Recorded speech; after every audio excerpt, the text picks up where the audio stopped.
Muy buenas tardes a todos los docentes, estudiantes y público en general. A nombre de la Unidad de Gestión Educativa Local Huancayo, les damos la más cordial bienvenida a este espacio denominado Comparte Ciencias en la Escuela con Científicos Peruanos, científicos.p.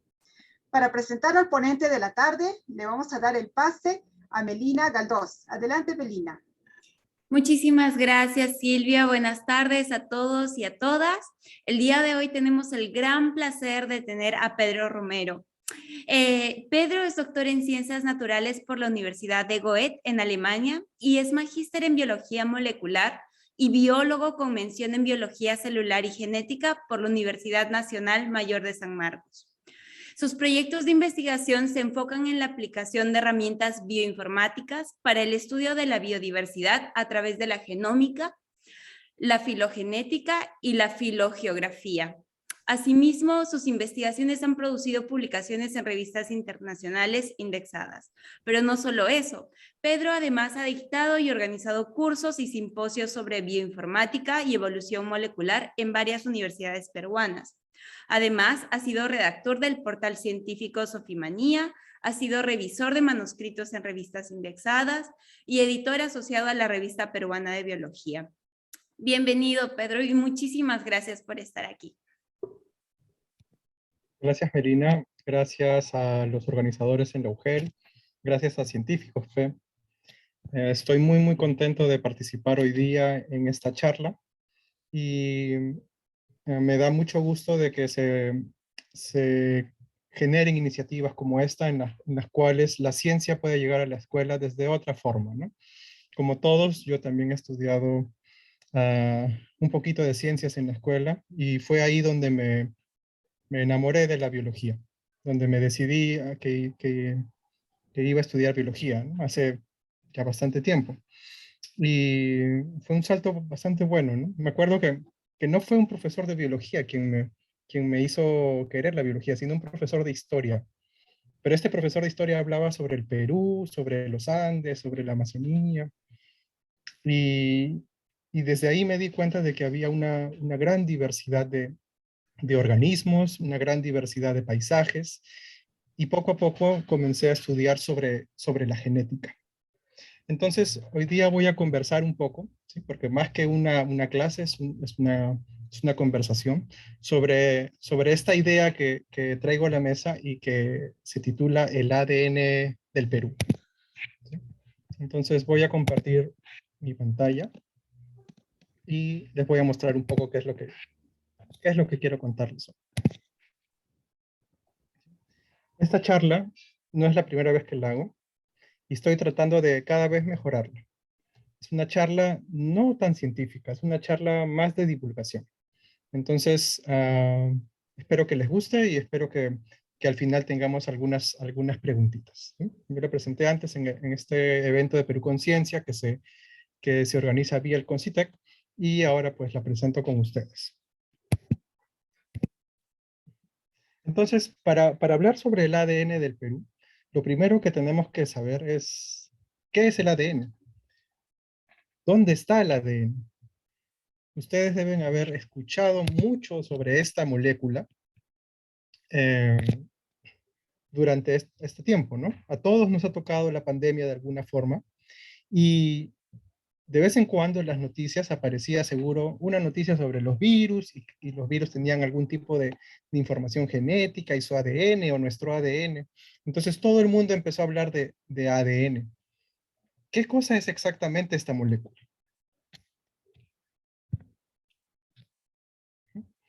El ADN es una de las más importantes, quizás la más importante molécula biológica. En este ADN, ¿sí? Que es una especie de cadena así, helicoidal, y que está compuesto de estas 4 famosas bases que ustedes van a ver probablemente dentro de la presentación, ¿sí? Las llamamos adenina, timina, citosina y guanina. Estas son las bases fundamentales de la vida. Estas bases se juntan entre sí y permiten algo que es sumamente importante y que realmente no se ve cuando uno solo ve las letras, ¿sí? Eso de importante es que el ADN lo que tiene es información. Imagínense que el ADN es como un USB, ¿sí? El USB es un equipito así pequeño y digamos que lo vemos de afuera y no nos dice mucho, ¿no? Pero dentro del USB lo que hay es información, mucha información. ¿Cuánta información entra en un USB? Eso habría que preguntarle a Nahuel. Depende, ¿no? 2 gigas, 2 teras, no sé. Pero ¿cuánto es eso? ¿Cuánto es eso en información? Es un montón, ¿no? Lo mismo en el ADN. En el ADN lo que se almacena es información. Información de cómo somos nosotros, información de cómo es tu cabello, cómo va a ser tu cabello, su color, su forma, tus ojos, tus dedos, tus manos, todo, ¿sí? Toda esa información está ahí almacenada en el ADN. Entonces, por eso es como que la molécula más importante para poder estudiar. Y a mí me apasiona conocer el ADN, pero yo no soy un biólogo que está muy metido en el laboratorio. Yo, yo empiezo a trabajar sobre el ADN un poquito más allá. Y les cuento cómo va esto. Todos estamos hechos de células, ¿sí? Todos tenemos células, por ejemplo, nuestras células epiteliales. Y dentro de estas células está la información genética, el ADN. Para poder estudiarlo, al ADN hay que aislarlo, hay que extraerlo, ¿sí? Y para eso se hacen trabajos en el laboratorio. Diferentes tipos de métodos permiten extraer ese ADN y ese ADN luego debe ser analizado en unas máquinas y a partir de esa información nosotros vamos a recibir, o por lo menos yo recibo algo como esto, ¿sí? Ven como unas curvitas y cada curvita tiene un color y cada color representa a una de esas bases nitrogenadas. Entonces, por ejemplo, el colorcito negro corresponde a la guanina, el color verde a la adenina, el color rojo a la timina y el color azul a la citosina. De esta manera, ¿sí? Las máquinas no leen las letras, las máquinas lo que ven son esas curvas, esos picos, y esos picos son traducidos, ¿no? A través de computadoras y podemos tener entonces esto que nosotros llamamos secuencia, la secuencia de ADN. ¿Y por qué la llamamos secuencia? Porque tenemos elementos que están uno detrás del otro, secuencialmente. Esos elementos son las bases. Y esas bases son los que nos permite descifrar qué información hay ahí. ¿Sí? Pero el ADN, pues no son letras realmente, sino son moléculas que están unidas y que se encuentran súper enrolladas dentro de los núcleos de nuestras células. Dentro de este ADN, como les decía, está la información genética, la información que permite conocernos, ¿sí? Saber, por ejemplo, si vamos a sufrir alguna enfermedad cuando seamos mayores, o cuál sería, no sé, pues, el color de nuestros ojos, o no sé, la forma de nuestros cabellos. Muchas de las características que nosotros tenemos están ahí codificadas, ¿sí? Es como un código enorme, y ese código es leído por nuestras células y es transformado en proteínas y en estructuras. Pero yo veo esto, ¿sí? Como les contaba, lo que finalmente yo en mi trabajo son letritas. Y estas letras corresponden a la información que está en el ADN, ¿sí? Entonces la llamo secuencia, ¿no? Una letra detrás de otra. En esas letras, ¿sí? Ese es el código realmente. Ahí se encuentra la información de cómo es ese gen, cómo es esa proteína, qué es lo que va a hacer, cuál es su forma, ¿sí? Pero puede ser un poco problemático, ¿no? Porque ¿dónde está eso que estoy hablando? Si solo veo letras, si solo veo 4 letras, ¿dónde está realmente? ¿Sí? Mucho trabajo en biología es trabajo experimental. Muchas biólogas y biólogos se encuentran desarrollando experimentos en el laboratorio para ver cómo funcionan los genes, cómo funciona cada uno de los genes que tenemos. Los humanos, por ejemplo, tenemos como 30.000 genes, muchos genes. Y estos interactúan entre sí y generan cadenas de interacción y función. Entonces, lo que tenemos son algunos datos de cómo funcionan algunos de estos genes. Si además tenemos su secuencia, su información genética, podemos compararlos con otros organismos. Eso quiere decir que nosotros podemos comparar, no sé, pues, un gen X, ¿no?, de los humanos con los ratones, con los caballitos, con los peces. Y probablemente tengan funciones muy, muy, muy similares, ¿sí? De esta manera, lo que se hace es un estudio que nosotros llamamos de comparación, ¿no? Comparamos cuáles son las similitudes o diferencias entre diferentes tipos de genes, entre diferentes tipos de organismos, para ver cuál es la función de cada uno de estos genes.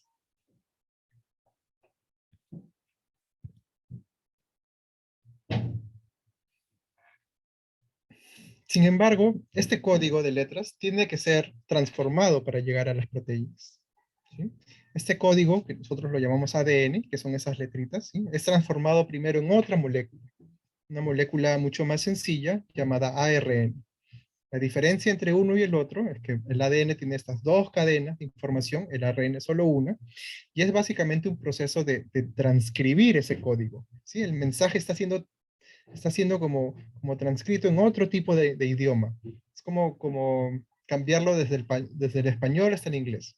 Estamos transcribiendo ese código porque ese ARN es la molécula que puede ser leída por nuestra fábrica dentro de las células, y esta fábrica permite generar proteínas, ¿sí? Nosotros, ¿sí?, si bien la información genética es ADN, estamos hechos básicamente de proteínas. Ustedes tienen proteínas en el cabello, en las uñas, en los ojos, en los músculos, en todo lado, ¿sí? Las proteínas son más bien las moléculas que hacen que funcione un organismo.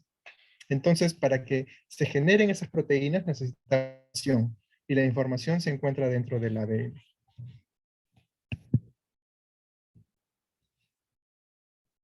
Hasta ahí la parte más molecular. Pero ahora vamos a hablar sobre biodiversidad. Y cuando uno piensa en nuestro país, piensa en un país muy, muy diverso, ¿sí? Hay una diversidad de organismos. Ustedes, si salen al campo, pueden reconocer aves, reptiles, insectos, algunos mamíferos, diversos tipos de plantas y frutos, ¿sí?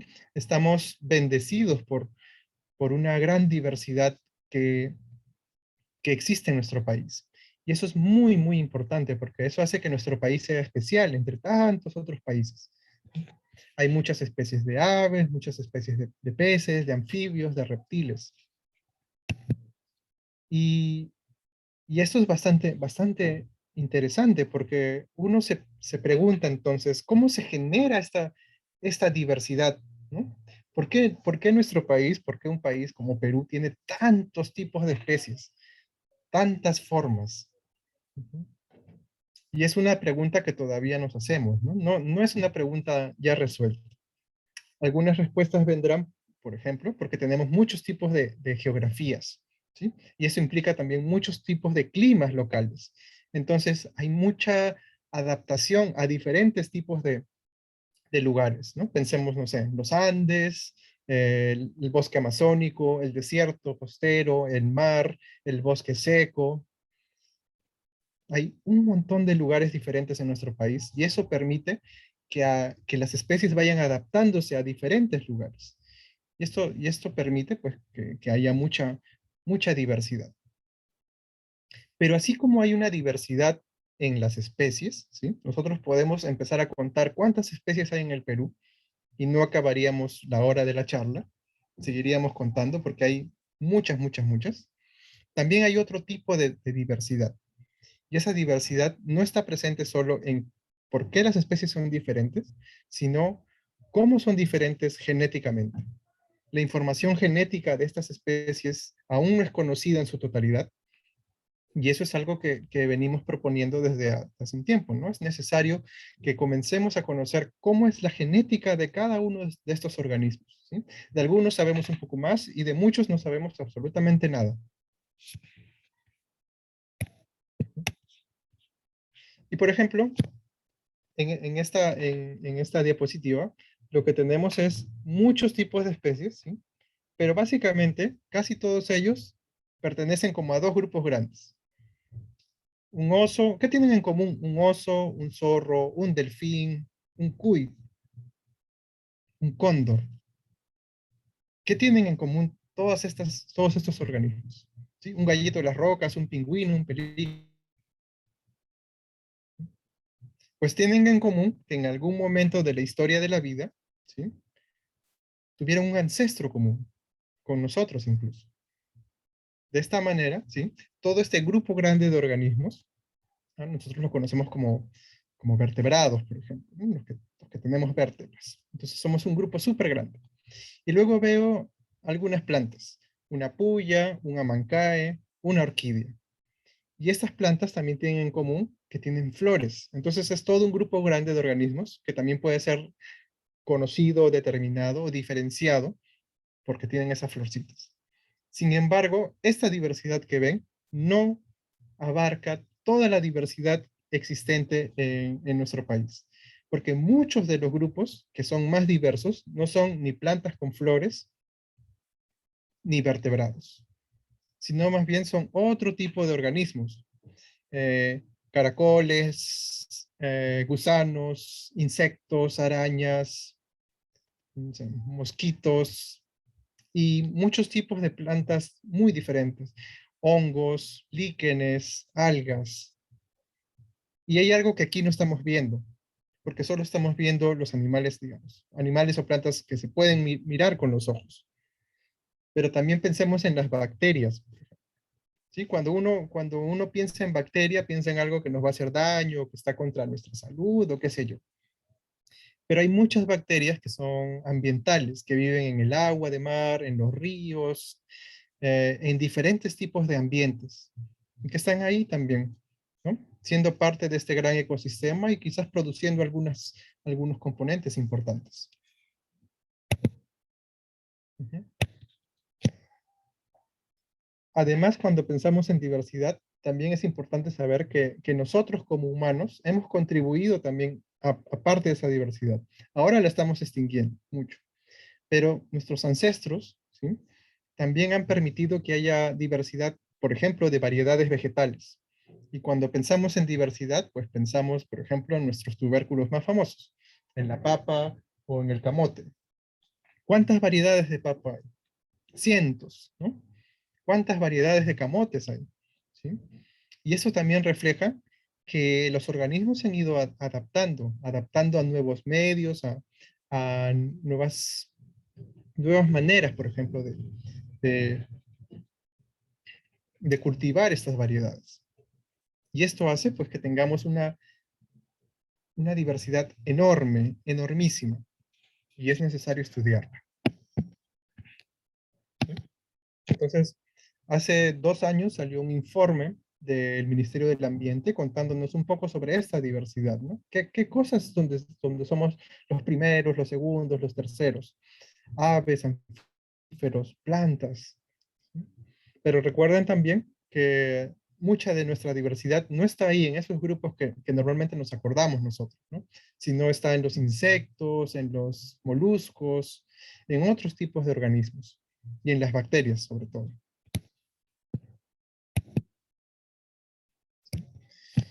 Yo también hice como una lista de cuántas especies tenemos en el Perú y pues, por ejemplo, arañas, moluscos, escarabajos, se llevan de encuentro de lejos a lo que estimamos entre mamíferos, anfibios, reptiles y aves.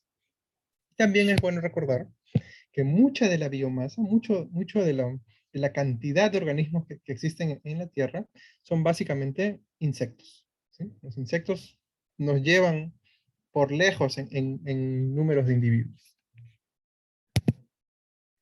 Y claro, también los caracoles, ¿no? Muchos de estos caracoles son muy bonitos y este es uno de los temas que a mí más me interesa porque yo me formé en la carrera, ¿sí?, estudiando algunos tipos de estos moluscos. Algo que también es muy interesante para poder estudiar esta diversidad es cómo nos ayudamos con otras herramientas que no sean de biología. Por ejemplo, hacer mapas, ¿sí?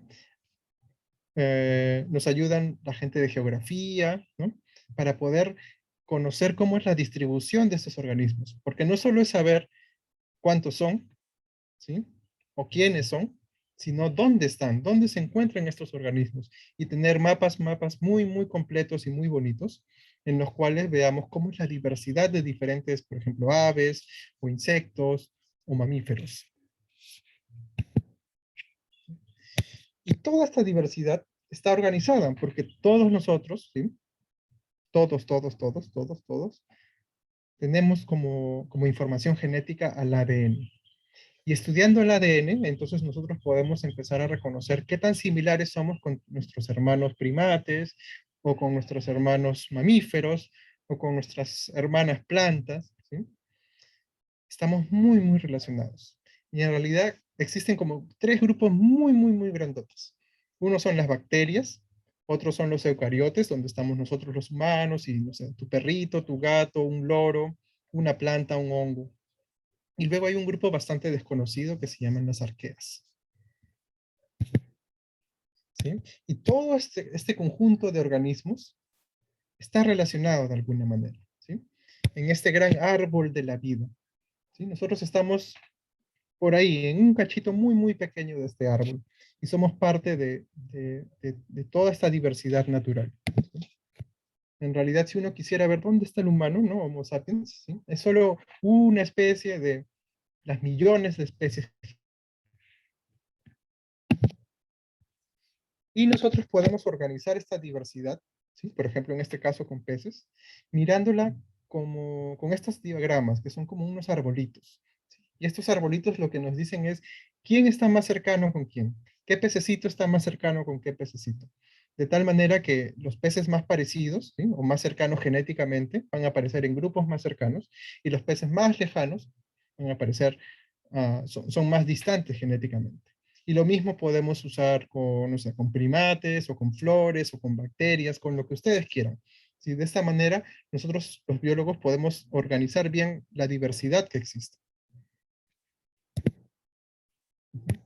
Entonces, les cuento que existe un proyecto muy grande, un proyecto global, ¿sí? Y este proyecto lo que quiere es obtener la información genética de todos los organismos posibles que existen en la Tierra. De todos, absolutamente todos. ¿Cuánto le va a tomar eso? Quizás 10 años, quizás 20 años, quizás 50 años. Pero la idea es poder obtener este ADN, ¿no? La información genética de muchas especies. Entonces, tenemos, por ejemplo, ¿sí? Algunos ejemplos de qué especies están ellos mirando. Por ejemplo, no sé, pues, animales marinos, vamos a ver alguna tortuga, o vamos a ver algún otro animal no vertebrado, sino un vertebrado, como una estrella de mar. Pero aún faltan muchos organismos por conocer, ¿sí? ¿Podemos conocer su genética? Sí, sabemos de qué están hechos de ADN, y el ADN puede ser leído, analizado, ¿sí? Tenemos muchos investigadores que pueden estar involucrados en estos análisis, pero necesitamos también ideas. Y por ejemplo, ¿sí? Yo les traigo aquí esta idea que me gustaría presentarles, que es la idea de los 200 genomas del Bicentenario, ya que todos estamos hablando del Bicentenario, aunque ya pasó. Eh, Les dejo estas preguntas, ¿no? O sea, para ustedes, ¿cuáles son los organismos más importantes en el Perú? ¿Sí? ¿Será un puma, o será un cóndor, o será, no sé, un pez, o será un perrito? ¿Sí? Si ustedes quisieran conocer la información genética de un organismo, ¿cuál sería? ¿Sí? Eso se los dejo pensando. Y no solo qué organismos, sino qué genes podrían ser importantes para descifrar. ¿Sí? Porque recuerden que estamos hechos de genes, y los genes son, digamos, estos códigos que nos dan funciones. ¿Qué sería importante? Por ejemplo, no sé, pues tener un organismo que pueda degradar el plástico, o un organismo que pueda generar algún tipo nuevo de combustible, o un organismo que pueda limpiar los desechos de una mina, ¿sí? Esos serían importantes, serían mucho más importantes que conocer la información genética del oso de anteojos, o que de una vicuña, o que de un pececito, ¿sí? ¿Y cómo elegiríamos a estos organismos? ¿Sí? Por ejemplo, podríamos ir a las escuelas y hacer votaciones y encuestas, y ver cuáles son los organismos más queridos por diferentes escuelas, o ir a las calles y preguntar a la gente, ¿a usted qué le gustaría? ¿Qué le gustaría conocer? ¿Y por qué? ¿Y por qué siente que eso realmente representa a nuestro país? ¿Quiénes deberían estar involucrados? ¿Sí? ¿Solo los científicos? ¿O también las escuelas, los estudiantes, los profesores, no sé, las madres de familia, los médicos, muchos organismos del gobierno? ¿Quiénes son los que deberían ingresar en este proyecto? Y finalmente, ¿de dónde obtendríamos estos fondos? ¿Sí? Porque todo esto es un proyecto muy, muy grande y que necesita dinero para avanzar. ¿Sí? Las ideas son bonitas, pero necesitan ser apoyadas con dinero. ¿De dónde lo sacaríamos? ¿De los ministerios, del gobierno o de alguna institución privada que tenga puesto el ojo en algo de la biodiversidad? ¿Sí? Es necesario empezar a pensar estas preguntas porque si no lo hacemos nosotros, gente de otros países va a venir, se va a llevar nuestros organismos y va a empezar a generar información genética. ¿Sí? Ya lo hace. Por ejemplo, el caso de la maca. ¿Sí? La maca ha sido secuenciada en otro país y se conoce ya su información genética y nosotros no lo hicimos, nos quedamos atrás. Este caso puede ocurrir una vez y otra vez y otra vez y otra vez. Si es que no nos ponemos a pensar qué es lo que queremos, ¿sí? Y qué es lo que queremos para el futuro. ¿Sí? Muchos de ustedes son estudiantes y eso me alegra. Y quiero que pensemos entonces por qué analizar la información genética, por qué es importante, por qué esto puede ser importante para conservar a las especies, o por qué esto puede ser importante para utilizar sosteniblemente a estas especies. ¿Sí? Con todas esas ideas, pues espero que discutamos un poco un rato con las preguntas y para que vean que yo como científico también no tengo todas las respuestas, ¿no? Más bien, mi trabajo es generar más preguntas y preguntarme y preguntarme y buscar dinero y buscar quién me ayude y colaboraciones para poder seguir avanzando estos proyectos. ¿Sí? En el Perú ya hay algunos trabajos que nos permiten obtener información genética sí, completa de nuestros organismos, pero necesitamos muchos más. Y los necesitamos lo más pronto posible porque cada momento que pasa, cada segundo que pasa, una especie por ahí se está extinguiendo y nosotros nunca la vamos a conocer y nunca la vamos a poder estudiar. ¿Sí? Es importante entender que estamos en una crisis global, una crisis que tiene que ver con el cambio climático, o esa crisis climática, ¿no?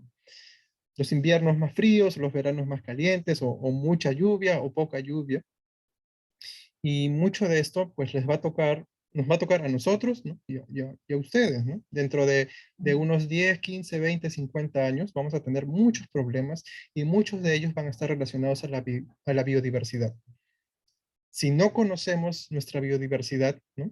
Si estamos sentados en este banco de oro de biodiversidad, pero no conocemos realmente qué significa y si la podemos usar o no, pues vamos a tener muchos problemas en el futuro para poder resolver los inconvenientes que aparezcan. ¿Sí? Entonces, siempre hay que escuchar a los científicos cuando les advierten algo. ¿Sí? Si ustedes ven en las películas a los científicos siempre nadie les hace caso y termina pasando algo, ¿no? Los científicos advirtieron sobre el cambio climático, sobre las pandemias, ¿sí? Entonces, estamos como viendo hacia el futuro.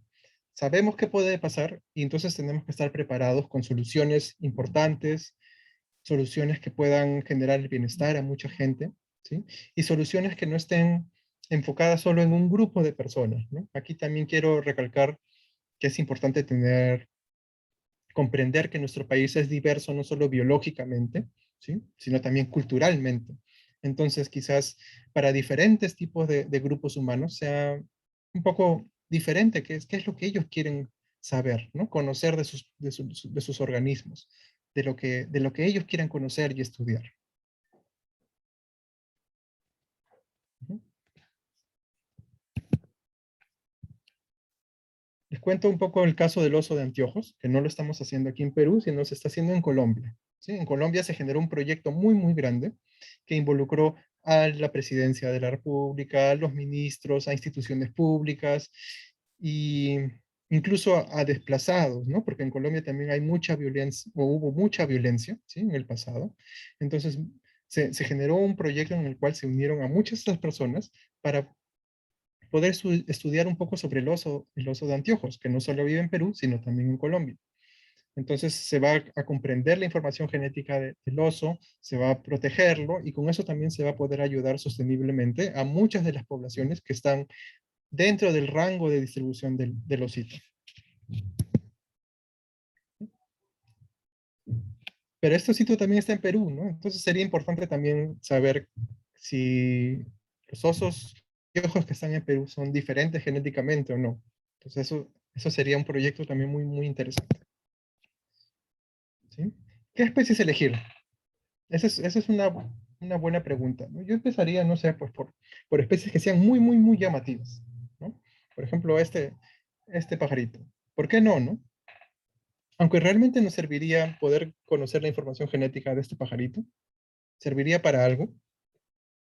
Eso también hay que preguntarse, ¿no? Entonces, llamativamente sí, porque miren, se ve bonito, todo el mundo se va a interesar y va a decir, sí, queremos conocer qué es lo que está haciendo.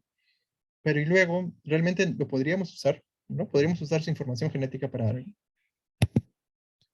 ¿Y por qué no esta es una planta? ¿Sí? Me parece, al costado del ichu, ¿no? Esa cosa verde ahí medio esponjosa es una plantita. Y es una plantita que crece pues en lugares bastante fríos de altura. Entonces, sería interesante conocer esta planta, quizás yo creo que sí, a mí me interesaría mucho porque me podría dar una idea de cómo los organismos se adaptan a lugares donde hace mucho frío y que son muy altos. ¿Sí? Entonces, estaría muy, muy, muy chévere estudiarlo, aunque se ve medio fea, ¿no? Igual, tenemos que pensar cómo elegir los organismos que queremos estudiar. ¿Y por qué no un caracol? Podría ser también, ¿no? Un caracol de estos, no sé si han visto esos caracoles gigantes que hay en la ceja de selva o en la Amazonía, ¿no? Su género es Megalobulimus, un caracol muy, muy, muy grande, ¿no?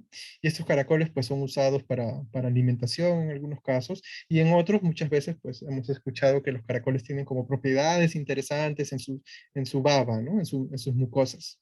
Entonces, ¿por qué no podría ser un organismo también a conocer, ¿no? A conocer genéticamente? Y claro, la diversidad en el mar es una diversidad todavía muy, muy, muy poco estudiada, porque no hemos llegado a todos los lugares debajo del mar, ¿no? Entonces, el Perú tiene una costa muy grande con también diferentes tipos de formas geológicas en la costa y sería muy, muy interesante conocer un poco sobre qué organismos existen ahí y cómo se adaptan a ciertos tipos de ambientes. Ujú. Listo. Yo creo que es importante que nos quede como idea que tenemos un montón por hacer, siempre, ¿sí? En el Perú, hacer ciencia es importante, es necesario, es difícil, pero hay que hacerlo. Siempre hay que hacerlo. Siempre hay alguien que va a estar interesado en la ciencia y es bueno que se interesen, es bueno que se pueda seguir desarrollando la ciencia en el Perú, ¿sí? ¿No? Sin ciencia no hay futuro. Pero también necesitamos un futuro, ¿sí? Necesitamos crecer como sociedad, necesitamos, ¿sí? Que las cosas vayan mejor, porque necesitamos primero un futuro para hacer todo lo demás, ¿no? Y entonces ese futuro probablemente está muy relacionado también a nuestra biodiversidad, a lo que conocemos ahora y a cómo lo que conocemos nos va a ayudar en el futuro para poder seguir manteniéndonos por aquí, por este planeta, un tiempo más. Creo que con eso, ¿sí? Acabo. Ahí les dejo mi correo si alguno o alguna me quiere preguntar alguna cosa. Y ahí acabo la presentación. Muchas gracias por el tiempo, los conocimientos que nos ha compartido el doctor Pedro Romero. Y vamos a pasar, por favor, al momento de las preguntas. Vamos a dar, por favor, opción. Tenemos algunas dentro de la sala chat y también por acá afuera. ¿Me permites, por favor, estimado Melina, Nahuel, estimado doctor Jorge, perdón, Pedro Romero? Hablar de germoplasma, este término suele utilizarse cuando hacemos referencia a la biodiversidad, ¿no? ¿Podríamos deslindar quizás ese término, doctor?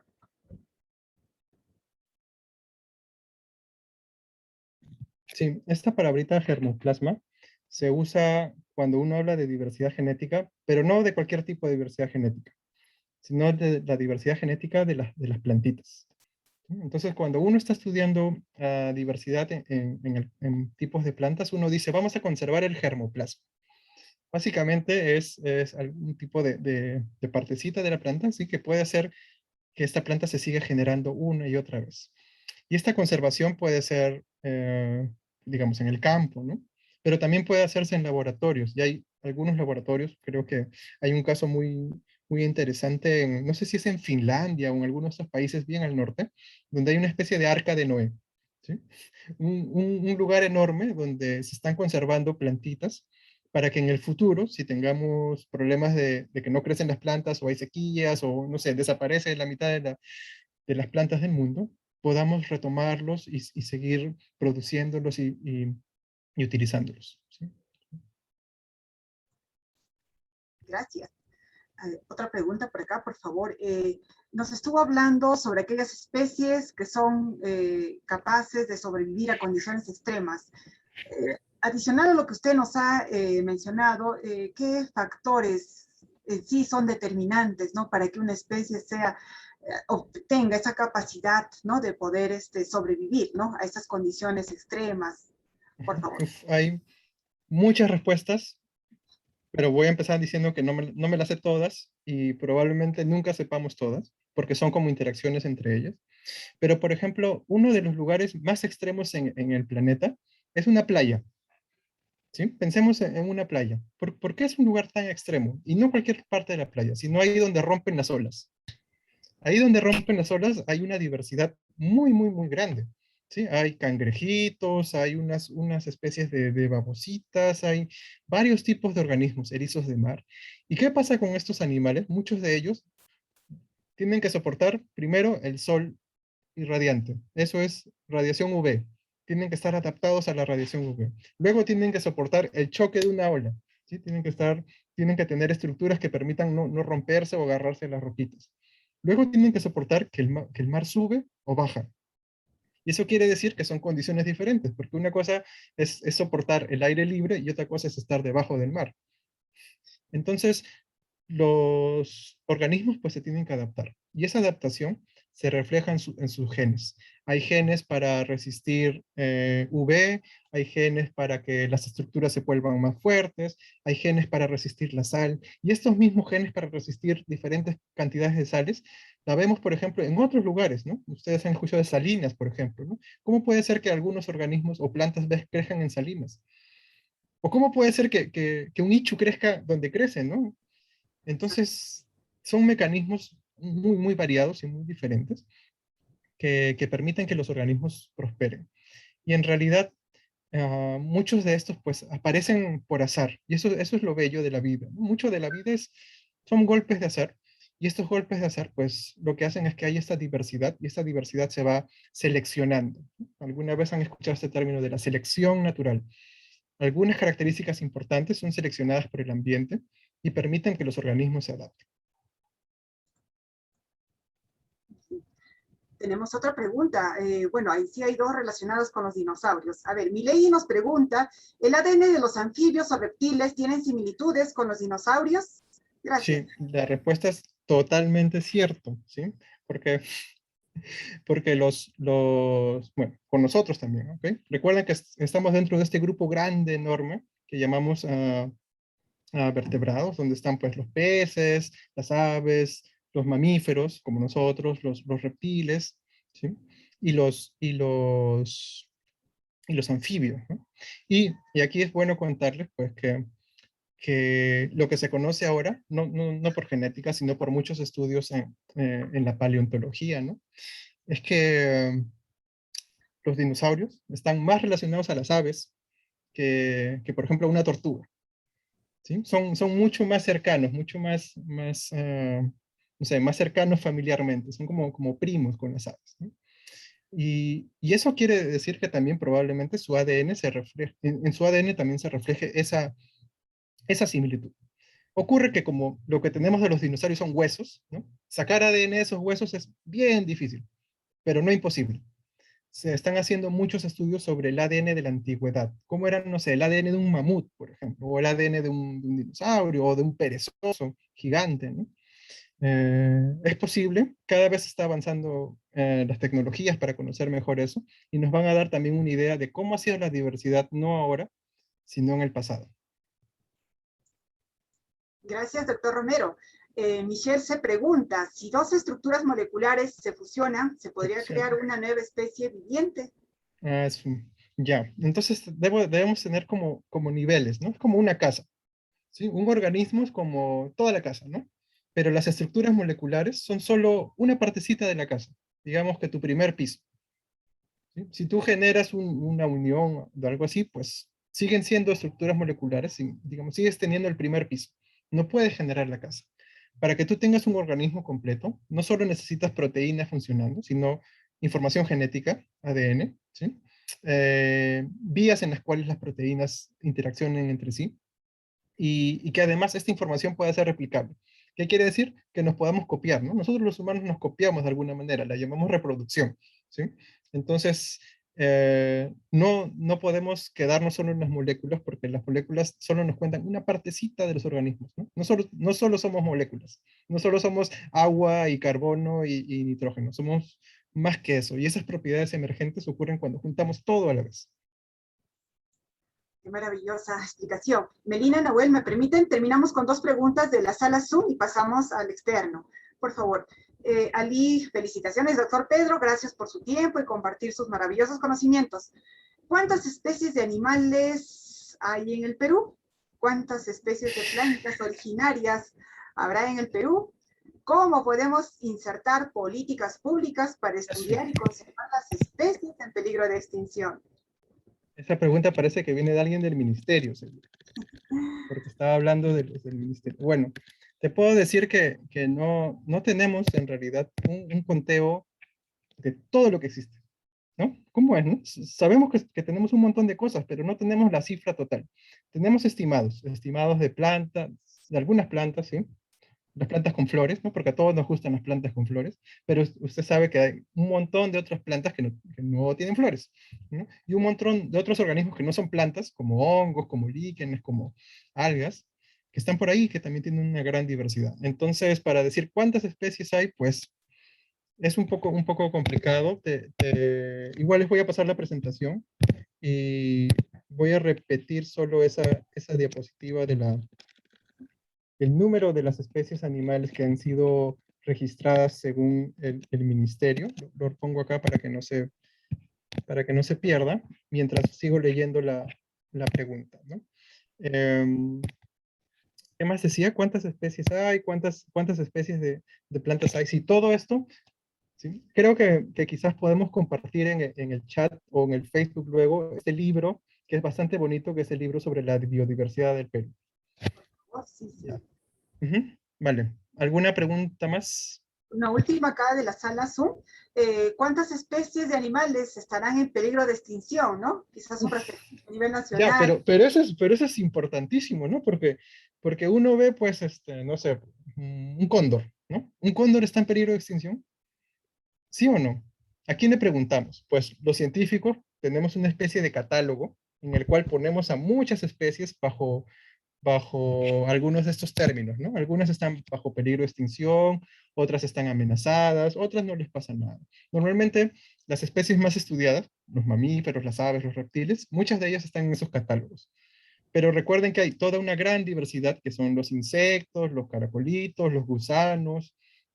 Muchas veces no están estudiadas, así que no sabemos mucho de ellos. Imagínense, es 2021, ¿no? Y aún no conocemos cómo es la diversidad total de nuestro país. Y eso es muy necesario. Melina, Nahuel, les doy el pase, por favor. Gracias, Silvia. Andrea me comenta que tenemos una pregunta en Facebook. No sé si han aparecido algunas más por el momento, pero veo que también se van llenando, vienen llegando más preguntas en el chat. Así que, Andrea, te damos a ti el pase y luego si No hay más en el Facebook, volvemos a la sala Zoom. Perfecto. Hola Pedro, muchas Hola. gracias por la invitación, estaba muy interesante. Bueno, te cuento que tienes una pregunta en el Facebook de Logel Huancayo. Juana Sara te pregunta, ¿qué de cierto hay que las vacunas que se están aplicando para frenar el COVID-19 modificarían el ADN? Uy, esa es una pregunta muy, muy interesante, gracias. Nada cierto. Las vacunas no modifican nuestro ADN, para nada, ¿sí? Lo que hacen las vacunas es enseñarle a nuestro organismo a generar estas moléculas, ¿sí? Que hacen que nuestro sistema inmune se despierte y pueda conocer al virus antes de que entre a nuestro organismo, ¿sí? Y para hacer ello, pues utilizan esta tecnología que les he explicado, ¿no? El ADN se transforma en ARN y el ARN en proteína. Lo mismo funciona con una vacuna, entra a tu célula, vas a tener una de estas proteínas, ¿sí? Que se llama espiga, ¿no? La proteína del virus. Y a partir de ello, pues el cuerpo está preparado para identificar al virus antes de que entre a tu cuerpo. Y listo. Pedro, tengo una pregunta que hace mucho tiempo me la hicieron y tú como eres un experto en evolución, tal vez puedas responderla de una manera muy, muy interesante. ¿Cómo se le puede responder a alguien que te dice que no cree en la evolución? Que no cree en la evolución. O sea, ¿cómo le responderías tú desde tu posición? La evolución es un hecho, la evolución existe. Yo, además de ser biólogo, ¿no? Soy biólogo evolutivo, más que biólogo molecular. Y la evolución la vemos en todo lado. Yo estudié biología molecular, genética, ADN, y en el ADN nosotros podemos ver que organismos, por ejemplo, entre nosotros, ¿sí? Compartimos ADN, pero también con nuestros hermanos primates, con las plantas. Por ahí vi que decía que compartimos el 60% de código genético con plátanos. Y es cierto, o sea, no, no es falso. Pero para ver esa información, pues uno tiene que estudiar ciencia, ir al laboratorio y hacer todo eso. Quizás es un poco lejano hablar de ADN, ¿sí? Algo más cercano, fósiles. Tenemos fósiles por todo lado, y no solo de dinosaurios, ¿no? Si uno revisa también fósiles que hay por aquí en el Museo de Historia Natural, por ejemplo, hay fósiles de perezosos y fósiles de seres en el pasado que se conectan y se parecen a seres que viven en el ahora. Eso es lo segundo. Lo tercero es, por ejemplo, ah, el desarrollo, lo que llamamos desarrollo embrionario, ¿no? ¿Cómo se desarrolla un organismo en el interior de una dama? ¿Sí? ¿Cuánto tiempo toma, no? ¿Y cómo son estas fases en las que se va desarrollando? Si uno empezaría a ver los embriones, por ejemplo, de un humano o de un pollito o de un chanchito, los embriones son muy, muy parecidos. ¿Y por qué creen que son parecidos? Porque básicamente en algún momento de la historia de la vida, todos compartimos un ancestro y por lo tanto todos tenemos esas características muy similares. Y a eso va la última evidencia, que nosotros la llamamos la anatomía, ¿sí? Y si ustedes pueden pensar en un murciélago y un pez y en un humano, ¿sí? Parecen muy diferentes, pero anatómicamente sus huesitos son básicamente, tienen las mismas estructuras, ¿sí? Algunos más largos, otros más cortos, algunos más grandes, otros más pequeños, pero tienen las estructuras similares. ¿Y por qué tienen las estructuras similares? Básicamente porque en algún momento, ¿no? Nuestro gran abuelo tuvo esas estructuras y nos las transmitió a la siguiente generación y así, y así. Muchas gracias, Pedro. Silvia. Sí, volvemos por acá. También quiero aprovechar, tocaste hace un momento respecto a esto de los dinosaurios. Una vez algunos estudiantes nos preguntaban, en esta película, ¿no? De Jurassic Park, ¿qué es de esto? ¿Qué parte de todo ese trabajo que realizan, bueno, los científicos, es mito, es realidad, es falso, es verdadero, ¿no? Esta transposición de los genes, que mejor que tú ¿Sabes qué, nos pueda qué aclarar. podríamos hacer? ¿Qué podríamos hacer un día? Ver la película con los estudiantes y parar cada 15 minutos y decir, miren, esto puede ser, esto no puede ser.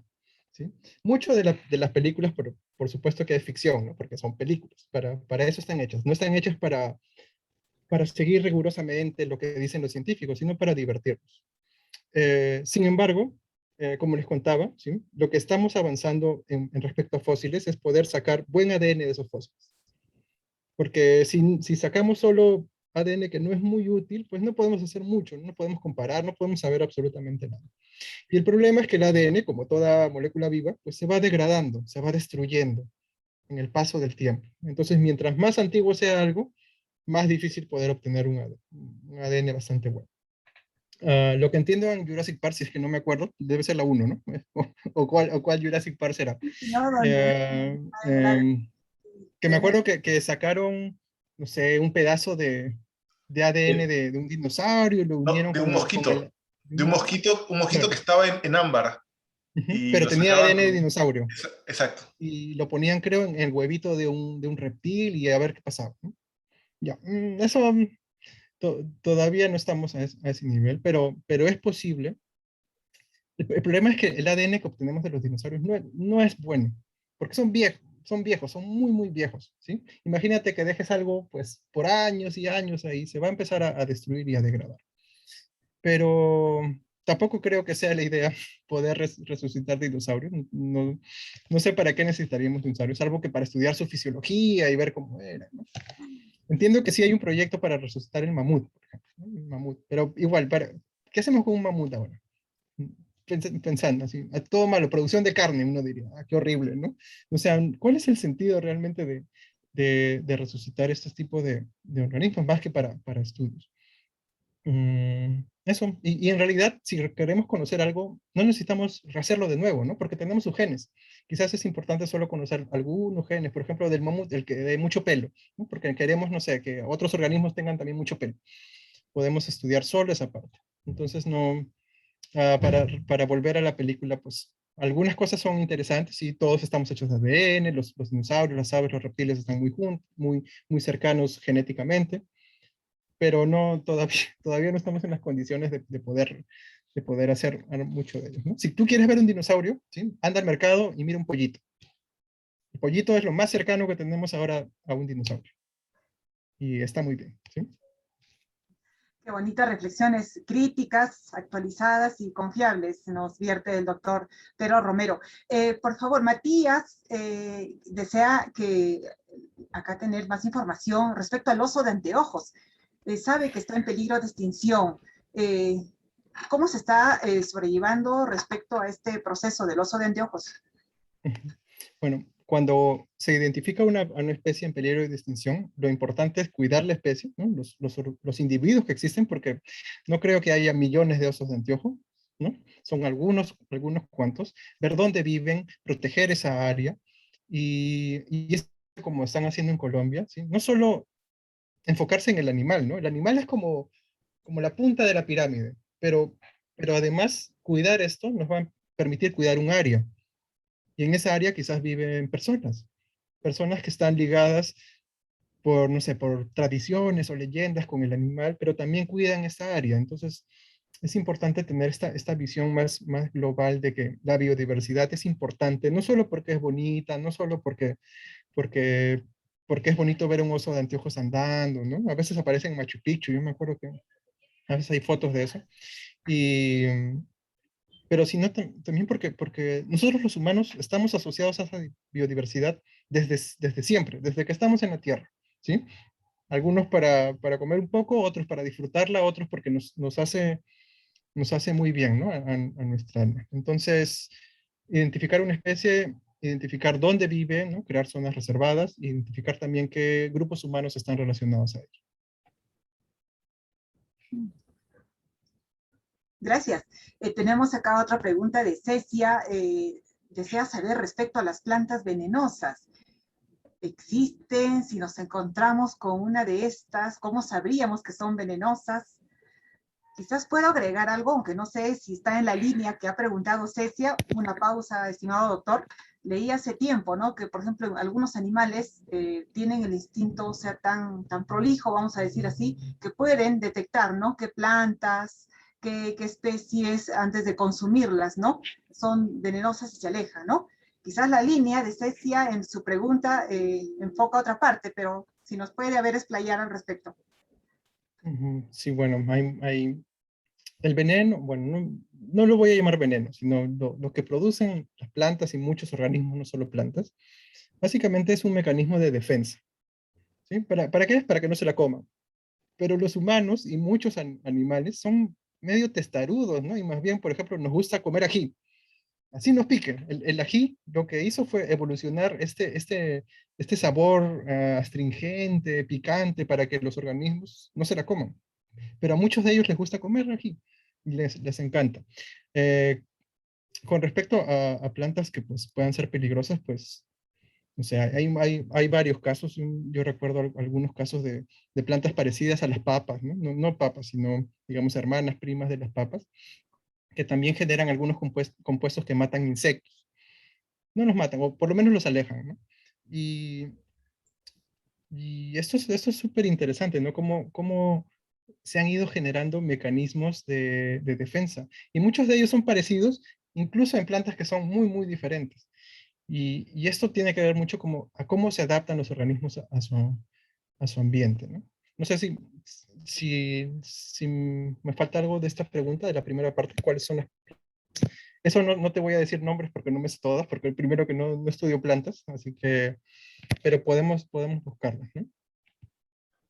Pedro, una consulta. También Dime. otra pregunta que llega por aquí. ¿Es posible que algún animal haya desaparecido porque su evolución fue desaparecer? O sea, que algo pase en él que lo haga desaparecer.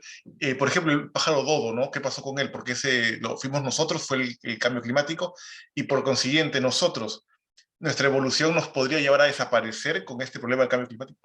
Mm, El punto es que, y a ti te debe gustar mucho esto, mucho de lo que suceda con los organismos es azar. No tenemos que buscar explicaciones más allá, ¿no? Sino que, por ejemplo, ¿qué le pasaba al pájaro dodo? El pájaro dodo, y si ustedes no recuerdan el pájaro dodo, googleen, ¿no? Dodo, es un pájaro muy, muy bonito, pero que no vuela. En muchas islas del mundo tenemos animales que han desarrollado algún tipo de otra característica. Entonces, este pájaro no vuela, pero vivía en una isla bastante bien, no tenía depredadores, ¿sí? ¿Para qué decide volar en una isla realmente? No tanto, ¿no? Entonces, mejor correr. Pero a esta isla llegaron los humanos y los humanos vieron unos pajarotes ahí que estaban bastante buenos y además no volaban y los desaparecieron. Los humanos podrían haber llegado a otra isla, ¿no? Digamos. O sea, es un evento de azar que hace que algunas especies que están muy, muy, muy adaptadas a un ambiente luego pierdan, ¿no? Y esto, acá también puedo decir que cuando uno habla de evolución siempre aparece esta frase, ¿no? La sobrevivencia del más fuerte, ¿no? Como que el más fuerte de todos siempre es el que va a seguir subsistiendo. Y en realidad es la supervivencia del más apto. Y imagínense un mamut, ¿no? Un mamut en el frío, no sé, siberiano o de Norteamérica, pero ahora pongan ese mamut a 30 grados, en una playa. ¿Qué va a pasar? Se va a morir, ¿no? ¿Por qué? Porque no está adaptado un organismo a ese ambiente. Nosotros como organismos nos adaptamos a cierto ambiente. Si las condiciones cambian, como puede pasar con el cambio climático, va a haber muchos problemas. Y probablemente el cambio climático nos afecte bastante a nosotros y también a muchas especies, pero otras especies que son mucho más flexibles, ¿no? Que pueden tolerar más temperaturas o menos temperaturas, pues les va a ir muy bien y subsisten, ¿no? Que el mundo desaparezca, ¿sí? Solo significa que el mundo desaparezca para nosotros, ¿no? Como lo conocemos, pero la vida sigue, la vida tiene muchos caminos, ¿sí? Nosotros no somos el pináculo de la vida, hay más cosas por ahí andando, y eso es bello. Excelente, proseguimos. Pero yo también tenía una pregunta que quería hacerle. No sé si puedo. Claro. Bueno, yo soy ingeniero industrial, entonces, por ejemplo, lo que siempre me ha llamado la atención es saber qué tanto puede influir las situaciones de estrés a las que se somete actualmente a los animales, ¿no? Como los pollos, los cerdos, las vacas, en cómo puedan evolucionar ellos, ¿no? Porque, digamos, no llevamos tantos años sometiéndolos, cada vez los estamos presionando más, están en peores condiciones, estamos esperando más rendimiento de estos animales y en realidad yo no sé si inducir tanto ese tipo de situaciones estresantes para ellos puede influir en cómo van a seguir evolucionando o qué tanto impacto podemos tener en eso, ¿no? Bueno, pollos, ¿no? Pollos o aves de corral, chanchitos, vaquitas. Todos estos animales tienen algo en común, ¿no? Los humanos hemos puesto la mano sobre ellos. Los estamos modificando según las condiciones que nosotros queremos, la que nos gusta. Y los estamos, ¿sí?, haciendo cambiar. ¿Sí? Eso es un tipo de selección, no es natural, porque no es la naturaleza la que hace que cambie, sino es una selección artificial, porque es algo que nosotros los humanos lo estamos haciendo. Y nosotros los humanos somos bastante metidos en todo lo que es selección artificial. Pensemos en vaquitas, en chanchitos, en pollos, pero también pensemos en perros. ¿Por qué hay tanta diversidad de perros? Bueno, pues porque los humanos han ido cruzando perros por un lado, por otro lado. Los ingleses son bastante adeptos a cruzar diferentes tipos de perros y tenemos perros con narices largas, pequeñas, grandes, pequeñitos. Pero también pensemos aquí, por ejemplo, ¿no? En nuestra diversidad vegetal, ¿no? Cuando uno empieza a ver cómo son los ancestros de las cosas que comemos, pues son todos feos, así pequeñitos. Y en cambio ahora, pues tenemos, no sé, zanahorias muy, muy grandes o tomates súper, súper enormes. Tenemos un efecto sobre lo cercano a nosotros, sobre lo que está en la agricultura o en el ganado. Sí tenemos un efecto sobre los chanchitos, los pollitos, sí los estamos modificando. Y no sé si decir para bien o para mal, ¿no? Porque nos beneficia, pero lamentablemente cayeron en nuestra red de acción, ¿no? O sea, no podría yo considerar un pollito de corral, un chanchito, una vaquita como ya un animal silvestre, ¿no? Es un animal que está muy, muy, muy adaptado a ciertas condiciones. Te hago la misma pregunta. Si tú pones una vaquita en la mitad del Amazonas, ¿qué crees que le pasa? Si tú pones una avecita de corral en la mitad de la selva amazónica, ¿qué crees que le pasa? Están muy adaptados a ciertas condiciones, para bien o para mal, ¿no? Están muy ligados ya a nosotros, son en realidad parte de nosotros, ¿no? Parte de nuestra humanidad es también nuestros, vamos a llamar, los animales que usamos como alimento.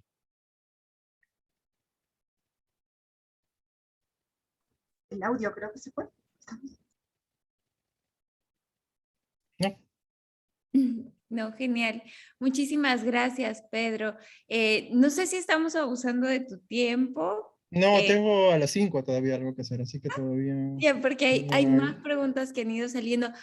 Andrea, ¿me comentabas que salieron más preguntas en el Facebook? Sí, Pedro, más bien, muchísimas gracias por tu respuesta. Solamente que pensé que tal vez iba a hablar Silvia, por eso no prendí mi micrófono otra vez. Sí, por ejemplo, bueno, esta pregunta tal vez es un poquito larga, ¿no? Porque Mabel Chávez nos pide si se podría hacer un resumen de cómo fue la bifurcación del ser humano y del simio, ¿no? Porque a veces en un aula nos comenta que es muy difícil enseñar historia, enseñar la parte en la que entra la evolución, ¿no? Entonces, un poco puede ser confuso para los niños.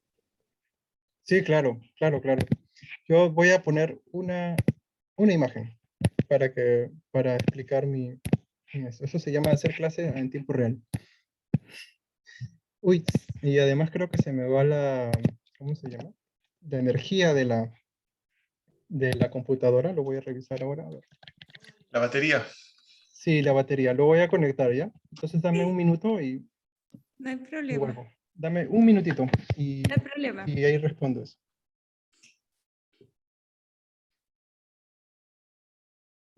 Pues sí, aprovechamos para comentarles a todos y todas que sí vamos a hacer disponibles los enlaces para acceder al libro que ha comentado Pedro.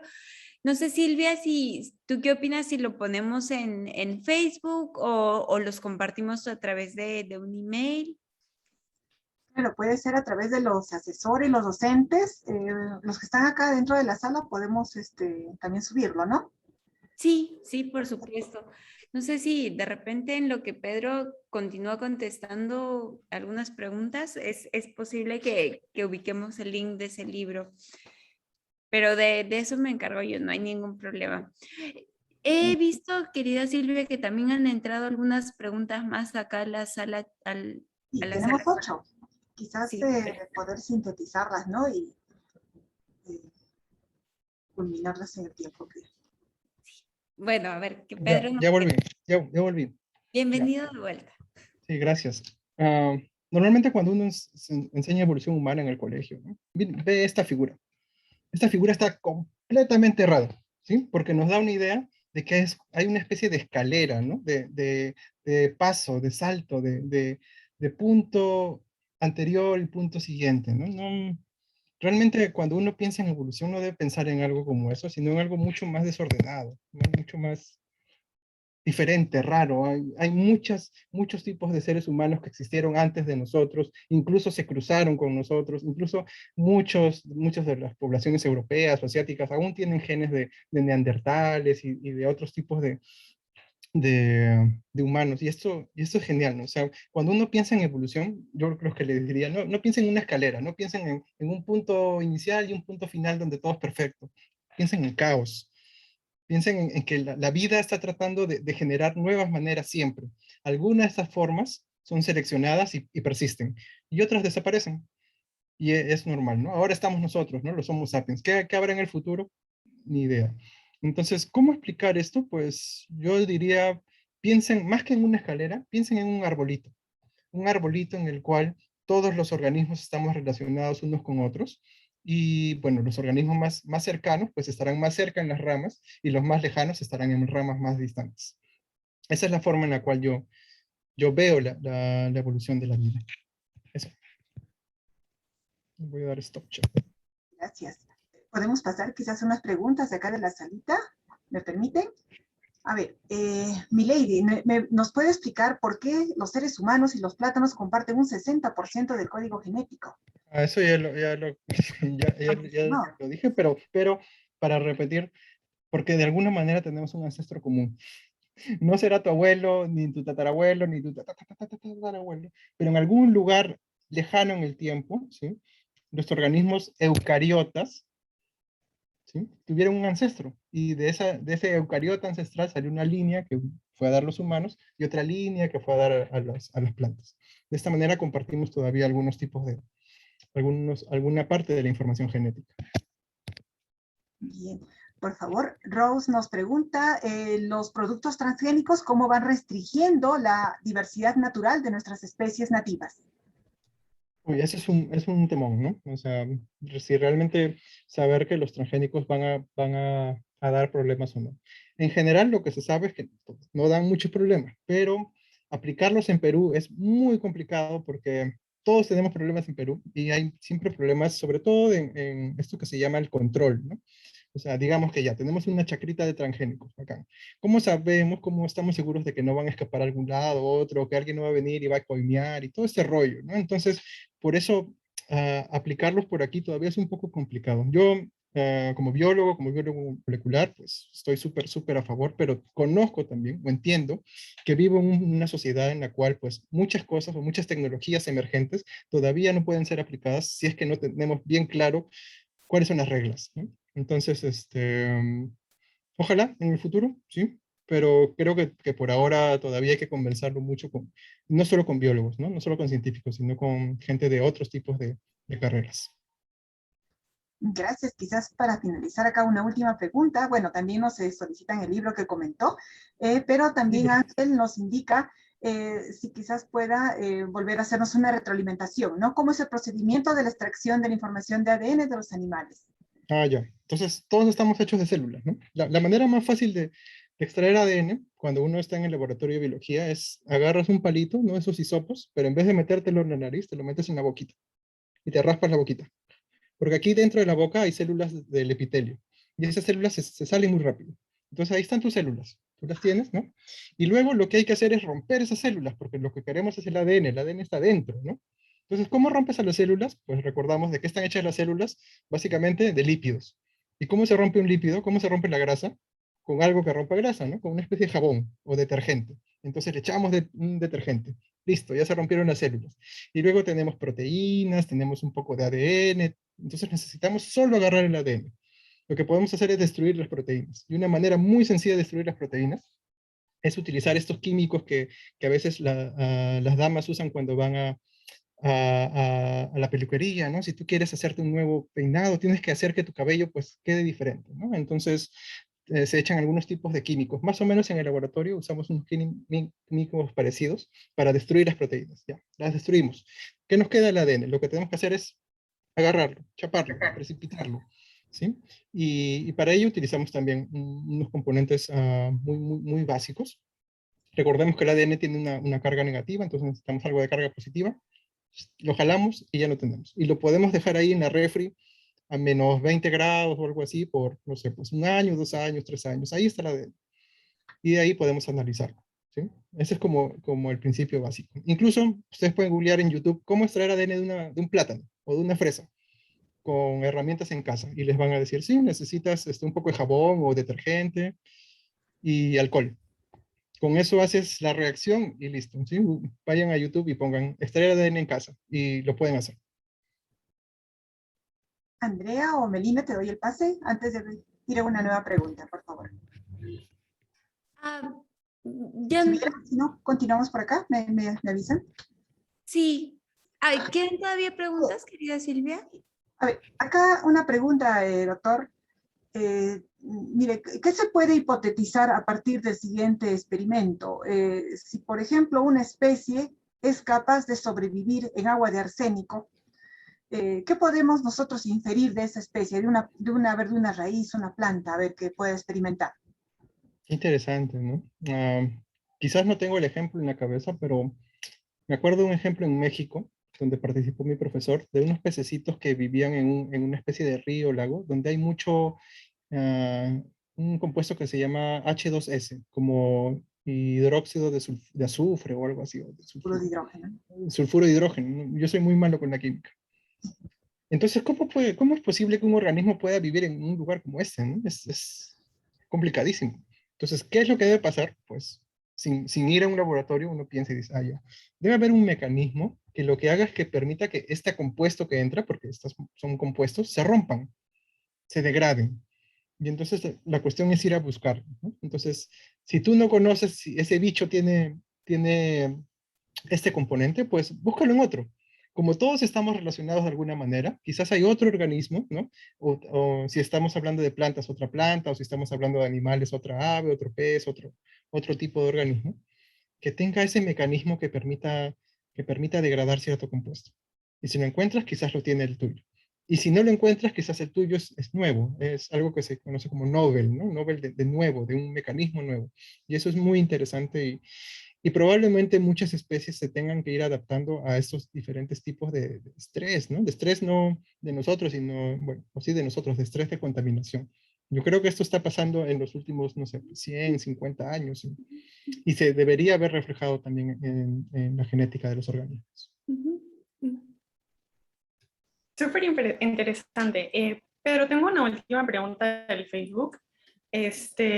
Nos hablan no digamos, reflexionando sobre las ciencias evolutivas, de alguna manera, cómo han influido en los hábitos de los seres humanos.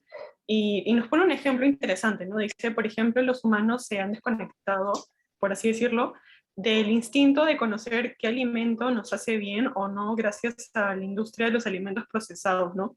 Que han modificado las moléculas de sabor, usan la ciencia del comportamiento, ¿no? Que incentiva el consumo de ciertos productos desde la infancia, o hacen lobbies en leyes para que sus productos tengan un mayor alcance, sean masivos.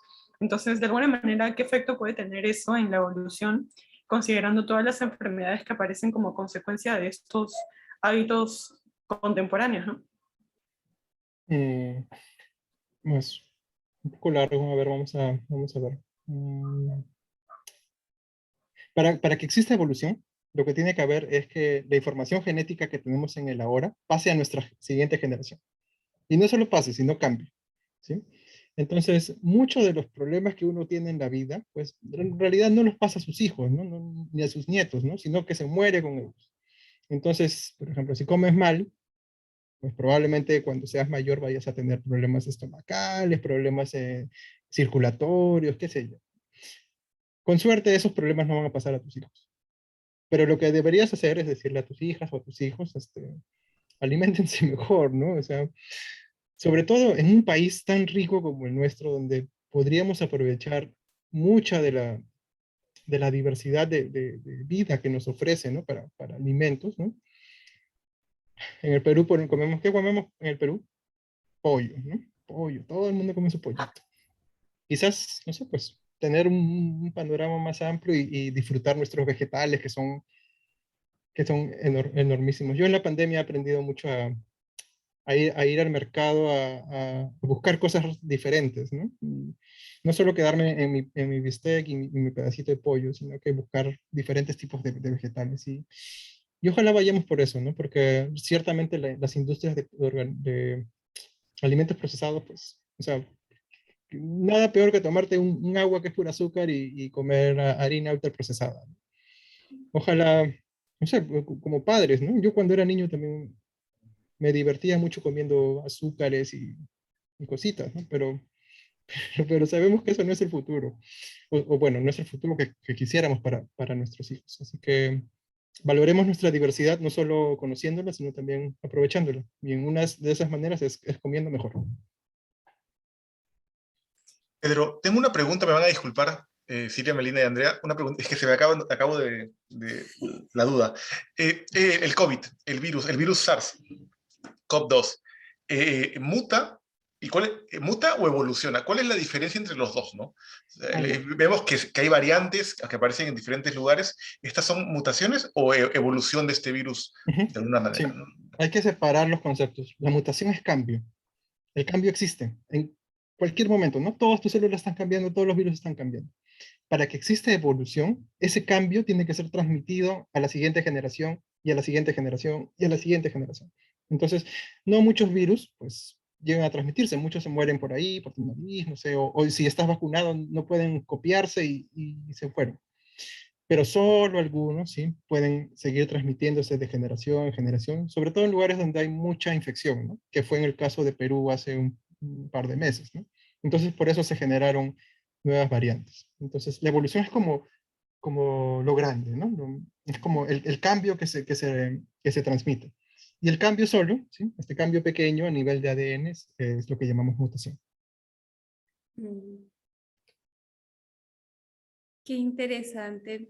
Pedro, muchísimas gracias. Ha sido un gran placer tenerte el día de hoy. Ha sido una charla fascinante y estoy segura que alrededor de las 100 personas que nos han acompañado el día de hoy han aprendido muchísimo sobre el ADN del Perú. De parte de científicos.p, de Loger Huancayo, nuevamente muchas gracias. Eres siempre bienvenido a este espacio y esperamos seguir teniendo noticias tuyas a través de tu Twitter. Por si acaso, para todos los que usan esa red social, Pedro siempre está publicando cosas muy interesantes sobre ADN, sobre genética, así que vale la pena mucho seguirlo por ese canal. Nahuel, no sé si quieres decir algo más antes de despedirnos. No, nuevamente agradecer a Pedro también nuevamente de parte de científicos.p, de Logel Huancayo. Siempre, como bien dice Melina, Pedro, las puertas abiertas para cuando gustes comunicar tus investigaciones. Sé que te va muy bien allá en Cayetano. A los presentes el día de hoy, docentes, estudiantes, no se pierdan, la semana que viene tenemos una nueva charla y vamos a seguir así continuando hasta más o menos el mes de diciembre. Así que hemos reaperturado este Comparte Ciencias en la Escuela con una charla magnífica del doctor Pedro Romero. Y nada, darle pase a Silvia para despedirnos de esta charla espectacular.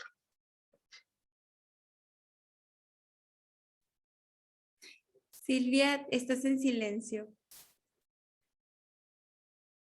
Ahí estamos, gracias. Sí, antes de darle un agradecimiento final como merece el doctor Romero, un mensaje a los jóvenes. Siempre nos despedimos con ese mensaje que cale en el alma, el gusto por la ciencia y desde su experiencia, por favor, unas palabras a manera de mensaje, doctor. Sin ciencia no hay futuro, pero sin futuro no hay ciencia. Ustedes son el futuro. Fórmense, sean felices, vivan como quieran vivir y piensen que lo que están haciendo ahora les sirve para luego. Siempre es así, es como una cadena, ¿no? Todo lo que hacen ahora les va a servir para luego. Las decisiones que toman van a ser importantes luego. Piensen siempre en lo que quieren ser de aquí a un año, a 5 años, a 10 años. no sé, seamos felices. Eso creo que es la mejor manera en la cual uno puede seguir viviendo por aquí. Eso, paz. Y doctor, en verdad que desearíamos quizás una nueva temática de evolución, una parte 2. Esto de evolución, tratarlo de forma específica, creo que nos va a suplir muchos intereses. Estimado doctor Pedro Romero, quedamos muy agradecidos por todos los conocimientos con los cuales nos ha ilustrado el día de hoy.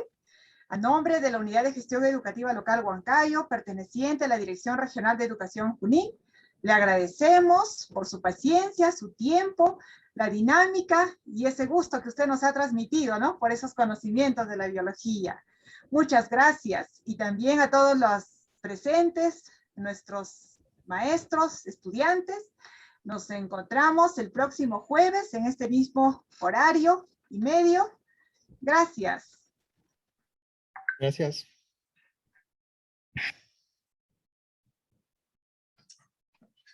Ahora paramos se va a parar la grabación. Ya salimos.